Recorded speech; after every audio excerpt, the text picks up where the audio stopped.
आज जागतिक पक्षी स्थलांतरित दिवस आहे आणि मोठ्या प्रमाणामध्ये जगभरातनं फ्लेमिंगो पक्षी हे नवी मुंबईमध्ये येत असतात. मात्र त्याच नवी मुंबई फ्लेमिंगो पक्षीमध्ये जे येत असतात त्यांचा अधिवास धोक्यात आल्याचा आरोप होतोय आणि त्यासाठीच आता या ठिकाणी लोकांनी जन आंदोलन उभा केलेलं आहे.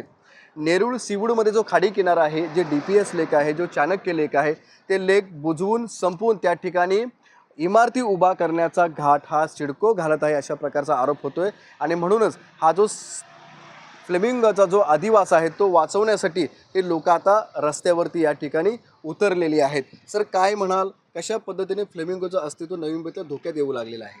खरं म्हणजे इथे हा DPS फ्लेमिंगो लेक जो आहे याला कन्झर्वेशन रिझर्व म्हणून सरकारने ऑलरेडी घोषणा केलेली आहे, तर टॅग द्यायला पाहिजे.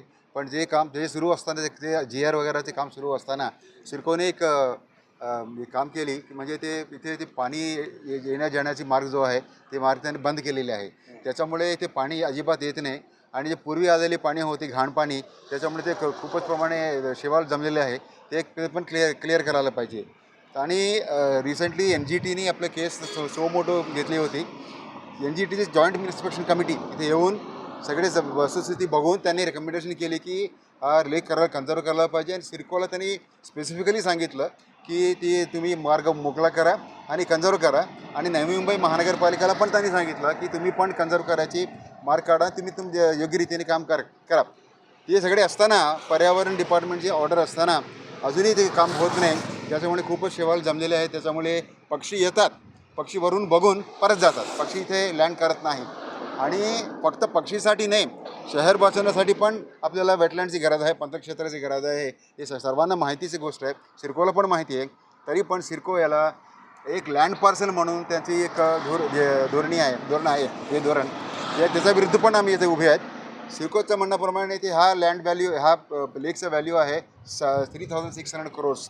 हा दुर्दैवाची बाब आहे. तुम्ही फक्त पैसे बघतात, माणसाचा जीवनाचा काय हे लक्ष नाही का? पर्यावरणावर तुम्हाला लक्ष नाही. अजिबात दुर्दैवाची बाब आहे. आणि कन्झर्वेशन रिझर्व म्हणून जो डिक्लेअर करायची फायनल GR जो आहे अख्ख्या मुख्यमंत्री यांच्या ऑफिसमध्ये अडकलेले आहे. त्याच्यामुळे आम्ही मुख्यमंत्र्यांना पण विनंती केलेली आहे की लवकरच तुम्ही GR काढा आणि हा लेक त्याच्यासोबत NRI TS आणि संपूर्ण वेटलँड क्षेत्राला तुम्ही संरक्षण करा. सर काय म्हणाल, नवी मुंबईतली 5 स्थळं आहेत ती सुद्धा नष्ट होऊ लागलेली आहेत? देखिए, सबको विदित है कि ये जो नवी मुंबई है वो फ्लेमिंगो सिटी डिक्लेयर किया गया, लेकिन बड़े खेत की बात है कि इतना डिक्लेरेशन होने के बावजूद भी और इतने जागरूक यहाँ के नागरिक होने के बावजूद भी हम 12-15 साल से ये स्ट्रगल कर रहे हैं. और कोर्ट के ऑर्डर में क्लियर कट लिखा गया है कि NRI, चाणक्य और DPS ये तीनों जो हैं वो फ्लेमिंगो रिजॉर्ट्स हैं, फ्लेमिंगो हैबिटेट्स हैं. और इनको मेंटेन करने की duty forest department, municipal corporation, mangrove department और सिडको की है. ये लिखित में है. उसके बावजूद भी ख़ास तौर से सिडको एक डेवलपमेंट के एक फसाड लेकर ये हमेशा ये कोशिश कर रहे हैं कि इस एरिया को कमर्शियलाइज़ कर दिया जाए. आप ये जानते हैं कि जो NRI में जितने रेसिडेंट्स हैं, इस एरिया के रेसिडेंट्स हैं, और ये एक डेवलपिंग सिटी है, बहुत डेवलपमेंट ओरिएंटेड है हम लोग. हमारा जो सोच है वो डेवलपमेंट के साथ ही है, लेकिन हम प्रकृति के नुकसान के ऊपर डेवलपमेंट नहीं चाहते.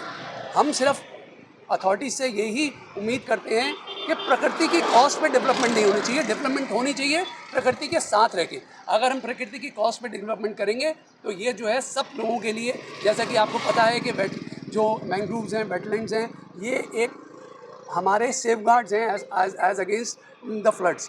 नवी Mumbai is already below sea level.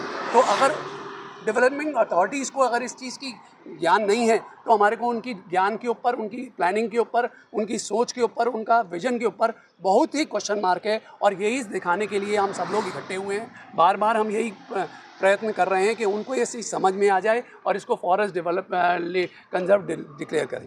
आंदोलन हे सुरूच राहणार? खरं म्हणजे हे नवी मुंबई हे फ्लेमिंगो शहर म्हणून त्याला ओळखलं जातं. मी इथला स्थानिक रहिवासी आहे आणि हे 96 गावं जेव्हा सिडकोने ॲक्वायर केली गेली तत्पूर्वीपासून हे फ्लेमिंगो हजारो वर्ष हे खाडी किनारी येत असतात आणि त्यामुळे या शहराला फ्लेमिंगो शहर म्हणून याची ओळख निर्माण झालेली आहे, याला नाव दिलेलं गेलेलं आहे. परंतु हे काही बिल्डर, राजकारणी आणि सिडकोचे अधिकारी, नगरपालिकेचे अधिकारी एकत्र येऊन पैशाच्या अनाठाईपोटी हे शहरामध्ये जो फ्लेमिंगो येतात त्याची ओळख निर्माण झालेली आहे, त्यांना हटवण्यासाठी हे जे वेटलँड आहे हे संपुष्टात करण्याचं काम करतात. तर जिथपर्यंत हे कार्य थांबत नाही, यांचा हा व्याप थांबत नाही, तिथपर्यंत हे आंदोलन चालूच राहणार आहे. आंदोलन चालूच राहणार आहे. काय म्हणाल मॅम, कसं सगळं धोका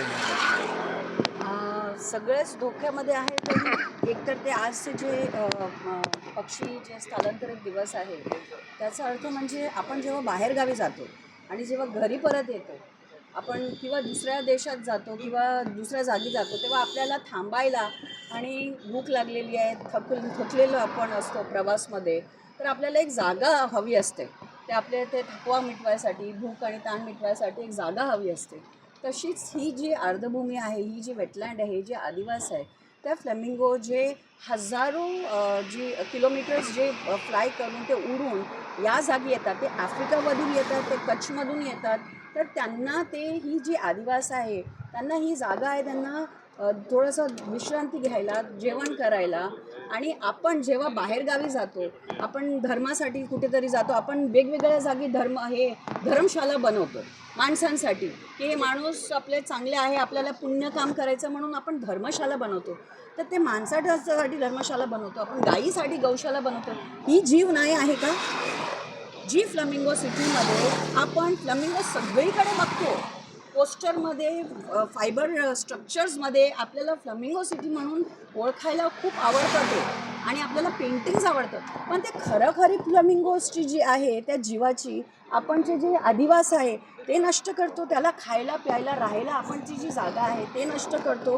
मग कसली सेवा आणि कसलं सस्टेनेबल सिटी?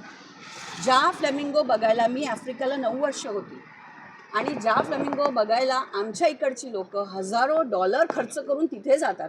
आपल्या देशाची सरकार आहे, आपल्या राष्ट्राची, आपल्या जी राज्याची सरकार आहे आणि आपल्या जी NMMCची आहे, त्यांना अजिबात त्याचं कौतूहल नाही की आपल्या शहरात फ्लेमिंगो आपल्या बाजूला आहे आणि इथं पण आपण इको टुरिझम करू शकतो. कशाला आपण ही पैसे आपण सांगतो बाहेरगावी आपण आपले पैसे द्यायचे नाही, पण ह्यासाठी आपण ती पैसे आपण खर्च करून आफ्रिकाला किंवा दुसऱ्या देशाला आपण इको टुरिझम म्हणून देतो आणि आपल्याच देशाचं आपण वन्य संपदा आहे ती नष्ट करतो.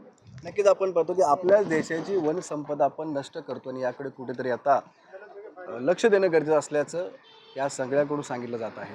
विनायक पटेल, ABP माझा, नवी मुंबई. ABP माझा, उघडा डोळे बघा नीट.